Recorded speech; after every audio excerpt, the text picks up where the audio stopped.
yesterday, since this is going to be a Showtime debut, yesterday he met for the first time the chairman of Showtime, Matt Blank, and he said, yeah, his name is AB, and Matt Blank said, yeah, Adrien Broner. He said, no, about billions.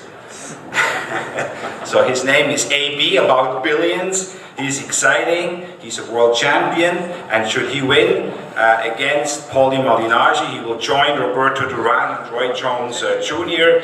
as the one fighters to win a world championship in their first fight after moving up 2 weight classes. It's a pleasure for me now to introduce to you Adrien "The Problem" Broner.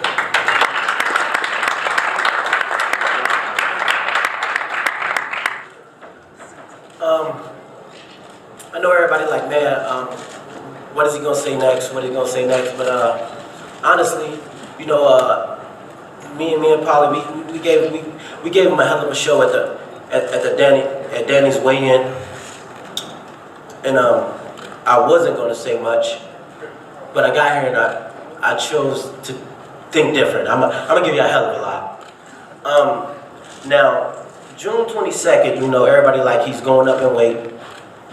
This and that, is he gonna be strong enough? Is he gonna be fast enough to take on the world-class, world champion, heavy puncher, smart Paulie Malignaggi? You know, like I said before, you know, Paulie's gonna come to fight. He always come to fight. You know, he only been beat by 3 guys, and those 3 guys was world champion.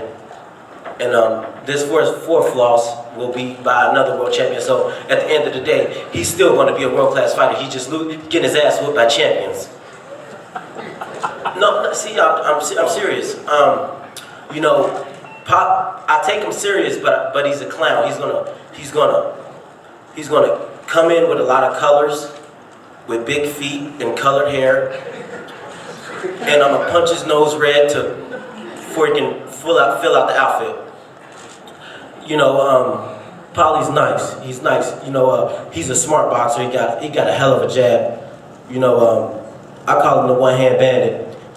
Never threw a right hand before, ever. He gonna throw a lot of jabs, hooks, run around the ring. But June 22nd, he's gonna wish there's another corner he can run to. You know, it's only 4 corners. You know, you can't run around the whole fight. And, you know, when Paulie, you know, once you start running, the shorts start falling off, and his dew starts sweating down, and the colors start draining down his face, mixing in with the blood, making yellow and green colors. You know, it's gonna get ugly. I'm serious. You know, and then you know, I'm gonna bring a guest who's really one of my closest friends now, Jessica. Well, Jess, as he used to call her, his ex-girlfriend. She is my sweetheart right now, and she told me some things. I don't know if I should. Do I have the time to tell the story she told me? They've been waiting for you. Okay. So one time, you know, it was actually last week at the Barclays. Actually, you know, we was in a hotel, and she came over, and she was real depressed because after our altercation, you know, they sent threatening messages and stuff like that. Pete and Paulie, it was in a group message, Pete and Paulie. You know, they was threatening to do this and threatening to do that. But she was just so depressed, and then I'm like, so what's the inside of this? She's crying. I'm like, just take a drink. You know, that brings the truth out. I'm like, just chill, just calm down. I'm willing to talk you through this. So she gets to going, she gets to talking, and she's like, well, he hit me, and I'm like, okay, he hit you, what you mean? She's like, well, I was talking about, you know, why don't you ever knock nobody out? And then he was just like, I don't know how true this is. I'm just repeating what I was told. She's like, and he's like, he got mad at me and it was like, I got 5 knockouts. out. Fuck you, me, don't knock nobody out. And then she was just like, maybe you should do more push-ups. And then no, I'm serious. I'm serious. Dan Raphael, stop. I'm serious. And she said, like, I stepped it up in strength and conditioning this camp. And then she said, maybe God didn't bless you with power. And that struck the match, and he took off with a left hook. Shabing, right across the chin. Shabing. Flush. She said it was one of the best left hooks he ever threw. But, you know, she told him, she was like, I was the bigger man and told him that I was trying to be serious and talk this out. I wasn't trying to play fight right now. I wasn't trying to play fight. You know, make a long story short, you know, they broke up. Probably wasn't hitting it hard enough. And now she's with a heavy hitter.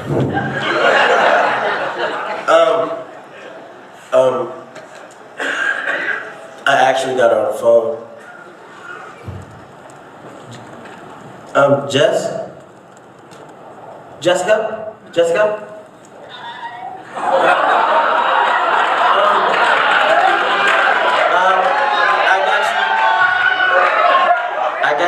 I got you. I'm at the press conference with the guy that hit you. Don't worry about nothing.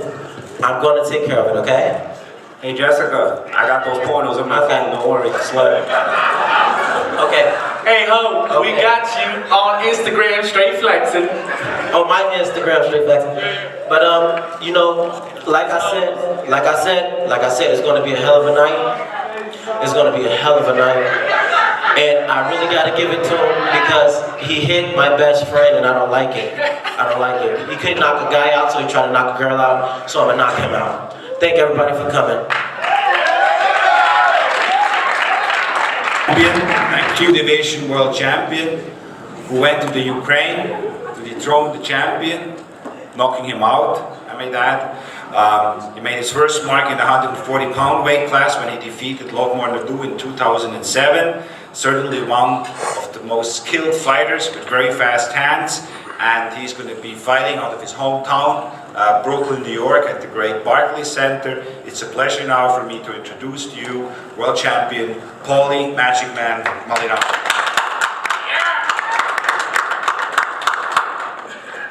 All right, before I get started, yo Pete, come comb my hair.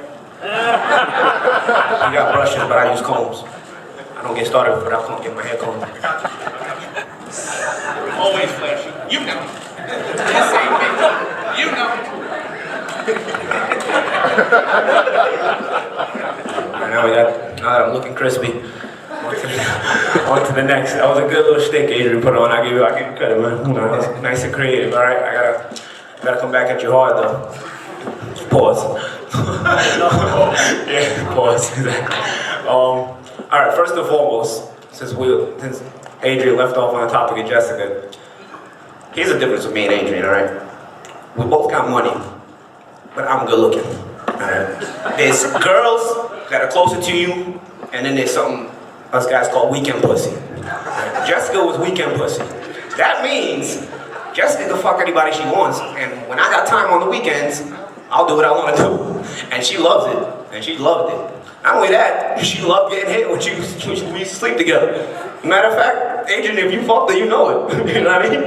You know it. But weekend pussy is exactly that. You know what I mean? Like, but the problem is, Adrien thought he was getting closer because he was getting under my skin, because the only weekend pussy he gets is the type you pay for. So he don't understand what it's like to be good looking and get the regular pussy and the weekend pussy, and you don't pay for none of it. It just comes to you. It just comes to you. That's the life I live. If I wasn't boxing, I would still be getting laid. This guy right here, nah, he better be thankful he's a Floyd Mayweather imitation, because he wouldn't get laid at all. And his name's Adrien. I see the whole crew back there with a Paulette shirt. Dog, at least my name, you gotta feminize it. Your name is feminized to begin with. Your name is feminized to begin with. Your mother thought you were a bitch when you were born. She named you Adrien. That's fucked up. That's fucked up. My mother would name me a girl name. I'd be mad at her. More girl name. I would Paulie's a guy name. I know, you can make, we can take a survey in here. Which one is the more feminine name, Adrien or Paulie? I guarantee you it's going to be Adrien. I guarantee you. You can make it up however you want. All right? Stop trying to talk like Floyd, all right? Stop getting on the stage. Is it just me or he even stutters like Floyd? Like, he's a good fighter. Like, I can't even do the imitation. He's got it down pat. He don't just fight like him. He talks like him. He acts like him. He breathes like him. Dog, get your own character. You're Adrien Broner. You're not Floyd Mayweather. You're Adrien Broner. I win like him too. Yeah, huh? No, I didn't hear you. No, I really didn't hear you. No, say it again. You heard me? No, I didn't. Get your ass stopped. You get beat. I know. Right. Now you fight a real fighter. You know what happens when you fight real fighters? They punch you back. They punch you back, and you know what happens when you get punched back? You act like a sissy. I seen it. You're a sissy, dog. I know people that fought you. You're a sissy. This is what happens when you get punched back in the face. And you can't just walk up to a guy and treat him like a punching bag. You quit. No, I don't quit, dog. That's the difference between me and you. You punch like a bitch. All right? Now you're coming up to a real weight class. You're coming to fight a real man. Coming to fight a real fighter. You know what happens when you hit me? You know what happens when you hit me? I hit you back. We're real power, huh? Hey, look at my last few opponents. They all look like they went through a windmill. I don't. What you look like you went through? I know. No, I don't look like anything. Man, I get scratched up and scraped. got dried up gum on your eye. I know, I got dried up gum. That's since I've been with real fighters. Real fighters. You know what real fighters do? They headbutt, they elbow, they do a lot of shit. A lot of the dried up gum on my eye is from headbutts. You know, I fought real men. I fought men that'll bring the bitch out of you in a second. You get hit a lot. Yo, Earl Spencer, what up though? You're gonna get hit a lot too. Now you're fighting a real fighter, you're gonna get hit a lot too. Anyway, man, I'm not getting back on this argument. He's gonna get hit a lot, trust me. And then you're gonna see the bitch come out of him. He got no character. It's all talent. We can all succeed in a talent league. We can all succeed. The reason we get here is first and foremost, we're all talented. Second of all, on a world class level, it takes character. Next style Heyman didn't have to show no character because he fought one bum after another. Richard Schaefer comes up here and says he fought. My name's the first guy you beat for the world title. We don't even know who he is. They gave you the first world title. My name is up here. I know. That's my name. Al Heyman, not because of you, dog. My name's up here. And thank Al every chance you get. Al can't fight for me. Yo, Adrien, you had your time to talk. Guys like you are in the gym, they're a dime a dozen. There's guys like you in every gym I trained at. That's a lot. You had your time to talk. I'm gonna fuck him up, so I'm gonna beat him. And when he's coming back to the corner crying and he wants to quit and he don't want to come out for another round, and you gotta push him out there, let me know how that feels. Let me know how that feels, because I get up every round. I get up, whether it's a hard round or whether it's a good round. I get up when we fight. So you used I'm to there for a fall. long haul. You used to fall. You used to fall. I used to what? You used to fall. You used to lose. Falling? You used to losing. No. You take out of L's. your chumps. You take out L's, of your man. chumps. You know exactly who I am. Adrien, shut up. You take the L's, man. Anyway, man, you're a clown. Anyway, back to what we were talking about. Let me get back my train of thought. I started arguing with this clown and I lost my train of thought. Yeah, last week we gave you guys a good show at the weigh-in. You know, listen, I'm all for promoting the fight. You know what I mean? When we're at promotional events, when we're at promotional stuff, you know, it's all good. You know, we're supposed to get into this kind of stuff. We're supposed to give you guys a lot of hype. We're supposed to do all this kind of stuff. What I didn't appreciate was I was at the weigh-in working for Showtime, and you know, he kind of tried to approach me. Listen, man, I got my broadcasting gigs, and I'm a fighter. I don't intertwine the two. When you start stepping outside that boundary, you know, then you get me a little irritated. So yeah, I'll admit, I was a little irritated. I don't mind promoting the fight. I've been doing this my whole career. You know what I mean? There's nothing marketable about Adrien Broner. There's nothing marketable about him. He's not creative. He's not intelligent. He don't give you a quote. He comes up here and says, what is he gonna say next? That's because it's so corny. That's what we're gonna say next. It's on the floor like a floor tile. What the fuck does that even mean? What are you saying? It's on the floor like a rug. That's how if I drop that comb, I just comb my hair with it. Be on the floor like a comb. Dude, what the fuck does that mean? What is this guy saying every time? I don't even what he's saying. And then he mixes in the Floyd stutter that Floyd has. He tries to imitate Floyd with whatever he's saying. And then I really don't know what he's saying. Does anybody else have that problem? I don't know what this guy's saying half the time. You know, so hopefully after I beat his ass, I can beat some personality into him so he gets his own personality, gets his own character. And then we'll meet the real Adrien Broner. That's all I got to say.